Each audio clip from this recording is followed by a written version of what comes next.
بسم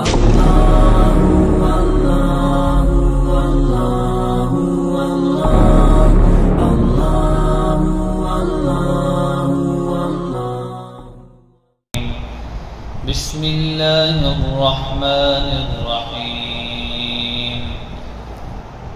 لقد نصركم الله في مواطن كثيرة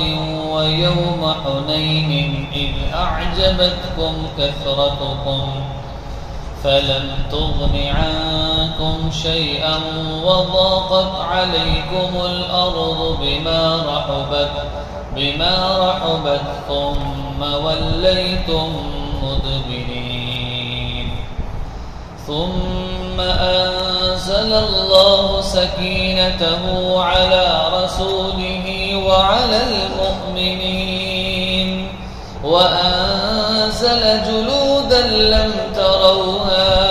وعذب الذين كفروا وذلك جزاء الكافرين ثم يتوب الله من بعد ذلك على من يشاء والله غفور رحيم يا أيها الذين آمنوا إنما المشركون نجس فلا يقربوا المسجد الحرام بعد عامهم هذا وإن خفتم عيلة فسوف يغنيكم الله من فضله إن شاء إن الله عليم حكيم سورۃ التوبہ کی آیت نمبر 24 سے آیت نمبر 27 تک کی تلاوت کی گئی ہے۔ یہ وہ آیات ہیں کہ جن میں اللہ رب العزت نے مسلمانوں کے ابتدائی دور میں جب غزوات ہوا کرتے تھے، اور یہ مکی وہ دور ہے کہ جس میں مسلمانوں کو سخت تکلیفیں دی جاتی تھیں، تو اللہ رب العزت نے مدینے میں ہجرت کرنے کا حکم دیا۔ تو اس کا تعلق سیرت النبی صلی اللہ علیہ وسلم سے بھی اس طور پر ہے کہ آپ صلی اللہ علیہ وسلم کے قول، فعل اور عمل، ان ساری چیزوں کو سنت قرار دیا اور ان پر عمل کرنے والے کو دنیا اور آخرت کی کامیابیوں سے نوازنے کے اللہ رب العزت نے وعدہ کیا ہے۔ تو یہ جو آیات ہیں، ان آیات میں اللہ رب العزت نے ایک غزوے کی طرف اشارہ کیا کہ جس کا نام غزوہ حنین ہے۔ اس میں جملے بھی فرمایا کہ وَيَوْمَ حُنَيْنٍ، ہوا یہ تھا کہ ابتدائی اسلام میں جب سب سے پہلا جو غزوہ ہوا، پچھلی آیات میں پچھلے اتوار کو یہ بیان کیا، غزوہ بدر میں مسلمانوں کی تعداد تھی تھوڑی، 313 329 کم تعداد تھی۔ اس کے مقابلے میں جو کفار تھے وہ 1000 تھے۔ تو اس موقع پہ مسلمانوں کے دل خاص طور پہ اللہ کی طرف متوجہ تھے۔ ظاہر مسلمانوں کو واضح طور پہ نظر آ رہا تھا کہ 1000 کے مقابلے میں ہم 313 ہیں، اور اللہ کی مدد اور نصرت کے بغیر کبھی بھی ہم کافروں پر غلبہ نہیں پا سکتے۔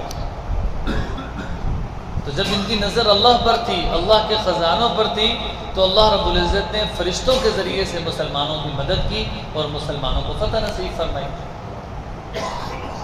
اسی یہ سلسلہ چلتا رہا یہاں تک کہ 7-8 ہجری میں جب مکہ فتح ہوا،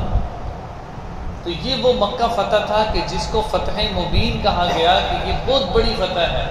یہاں تک کہ سورۃ النصر کی جو ہم تلاوت کرتے ہیں نا کہ اذا جاء نصر اللہ والفتح ورأيت الناس يدخلون في دين الله افواجا، کہ جس میں جوک در جوک لوگ اسلام میں داخل ہوئے، کیونکہ آپ صلی اللہ علیہ وسلم کو وہی مکہ کہ جس سے تنگ آ کر، کفار کی تکلیف سے تنگ آ کر آپ صلی اللہ علیہ وسلم نے مکہ کو چھوڑا، آج وہ دن تھا کہ آپ صلی اللہ علیہ وسلم دوبارہ اس مکہ میں آ گئے، اور آپ صلی اللہ علیہ وسلم نے اعلان کیا کہ آج کے دن جو اپنے گھر میں داخل ہو جائے گا وہ امن والا ہوگا۔ یوں بغیر لڑائی کے مسلمانوں نے کثیر تعداد میں وہاں پر اللہ رب العزت نے فتح مکہ عطا کیا۔ تو فتح مکہ میں مسلمانوں کی تعداد بڑھ گئی، یہاں تک کہ 10,000 مسلمانوں کی تعداد تھی۔ تو اس آیت میں غزوہ حنین کی طرف اشارہ ہے۔ مکہ اور طائف کے درمیان ایک جگہ ہے جس کو حنین کہا جاتا ہے۔ حنین کا واقعہ یہ ہوا کہ جب آپ صلی اللہ علیہ وسلم نے مکہ کو فتح کر لیا اور مسلمانوں کی تعداد بھی بڑی مضبوط تھی، 10,000 12,000 کا لشکر موجود تھا، تو اس وقت ایک صحابی رضی اللہ عنہ کو آپ صلی اللہ علیہ وسلم نے بھیجا کہ جاؤ دیکھ کر آؤ کہ وہ لوگ کیسے تیاری کر رہے ہیں۔ تو کتابوں میں آتا ہے کہ اس وقت حضرت عبداللہ رضی اللہ عنہ کو بطور مخبر کے وہاں پر متعین کر دیا کہ آپ ان کی خبریں لے کر آؤ۔ انہوں نے یہ بتایا کہ جو کفار ہیں یہ لڑائی کی تیاری کر رہے ہیں، ان کے بوڑھے اور ان کے بچے بھی اور ان کے جانور بھی حنین کے مقام پر ہیں اور مسلمانوں پر حملہ کرنے کی تیاری کر رہے ہیں۔ جب یہ بات ہوئی تو آپ صلی اللہ علیہ وسلم نے بھی جنگ کا اعلان کر دیا کہ ہم حنین کے مقام پر کفار کے ساتھ لڑیں گے۔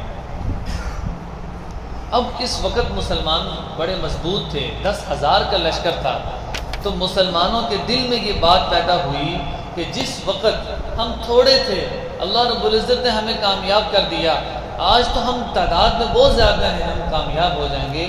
وہ جو اللہ کے خزانوں پر اور اللہ کی مدد پر یقین ہونا چاہیے تو اس میں کمی آ گئی۔ اس وقت انہوں نے اپنی تعداد پر فخر کیا کہ ہم تعداد میں بہت زیادہ ہیں، اس وقت ہم اللہ رب العزت نے فتح کیا تو ہم ابھی تو ہماری تعداد بہت زیادہ ہے۔ تو اللہ رب العزت کو یہ بات پسند نہیں آئی کہ انہوں نے میرے خزانے اور میری مدد کی بجائے اپنی تعداد پر فخر کیا، حالانکہ تعداد سے کچھ نہیں ہوتا جب تک اللہ غیبی مدد نہ کرے۔ تو اس موقع پہ کیا ہوا، جب مسلمان حنین کے مقام پر داخل ہوئے تو حوازن اور ثقیف یہ دو بڑے مشہور قبیلے تھے، یہ بڑے مشہور تیر انداز تھے۔ انہوں نے مختلف جگہوں پر اپنے تیر انداز کھڑے کر دیے اور کہا کہ جیسے مسلمان داخل ہوں تیر برسانا شروع کر دیں، اور تیر اندازی میں بڑے ماہر تھے۔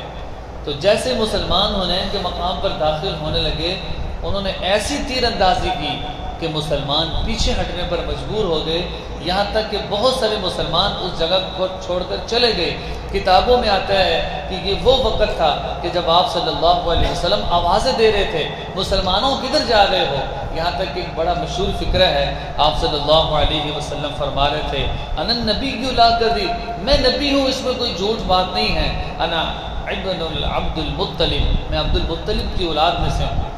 آپ صلی اللہ علیہ وسلم آوازیں دے رہے ہیں، صحابہ قریب تھے، تو یہاں تک کہ مسلمانوں کو بڑی مشکل دوبارہ ایک جتھا ہوا اور پھر اللہ رب العزت نے مسلمانوں کو فتح دی۔ تو یہ جو پہلا مرحلہ مشکل کا تھا، تو یہ مشکل کیوں آئی؟ اس وجہ سے کہ مسلمانوں نے اپنی اکثریت پر یقین رکھا۔ تو ان آیات میں اس بات کی طرف اشارہ ہے کہ ترجمہ دیکھیے، لقد نصرکم اللہ فی مواطن کثیرۃ ویوم حنین، یقیناً اللہ نے تمہیں بہت سارے میدانوں میں فتح نصیب کی ہے، ویوم حنین، اور حنین کے مقام پر بھی اللہ نے فتح دیا، اذ اعجبتکم کثرتکم، کہ جب تم اپنی کثرت پر فخر کر رہے تھے، فلم تغن عنکم شیئا، لیکن اس چیز نے تمہیں کوئی فائدہ نہ دیا، وضاقت علیکم الارض بما رحبت، زمین باوجود وسعت کے تم پر تنگ ہو گئی تھی، ثم ولیتم مدبرین، اور پھر تم پیٹھ پھیر کر پیچھے جا رہے تھے۔ تو یہی اس واقعے کی طرف اشارہ ہے۔ ثم انزل اللہ سکینتہ، پھر جب مسلمانوں کو یہ پتہ چل گیا کہ تعداد سے کچھ نہیں ہوتا، ہماری 10,000 کی تعداد ہے، اس کے باوجود بھی ان لوگوں نے ہمیں پیچھے ہٹنے پر مجبور کر دیا، تو اللہ فرماتے ہیں ثم انزل اللہ سکینتہ، پھر ہم نے اللہ رب العزت نے تسکین کو نازل کیا علی رسولہ، اپنے رسول پر، وعلی المؤمنین، مومنین پر، وانزل جلودا لم تروہا، اور اللہ نے آسمان سے ایسے لشکر اتارے کہ جس کو تم دیکھ نہیں سکتے تھے، وعذب الذین کفروا، اور اللہ نے کافروں کو پوری سزا دی، وذالک جزاء الکافرین، اور اللہ فرماتے ہیں کہ یہی کافروں کا بدلہ ہوتا ہے۔ ثم یتوب اللہ، پھر اس کے بعد بھی جس پر چاہے اللہ اپنی رحمت متوجہ فرماتا ہے، واللہ غفور الرحیم۔ اگر ان کے دل میں یہ بات ہے کہ واقعتاً ہمارے دل میں فخر محسوس ہوا کہ ہماری تعداد زیادہ ہے، تو وہ دل ہی دل میں پشیمان ہوئے، تو فرمایا کہ واللہ غفور الرحیم، اللہ ہی بخشنے والا اور بڑا رحم کرنے والا ہے۔ اگلی آیت میں اگلی آیت میں اللہ رب العزت نے مشرکین کے اس زمانے میں یہ ہوتا تھا کہ مشرکین بھی مسجد الحرام میں داخل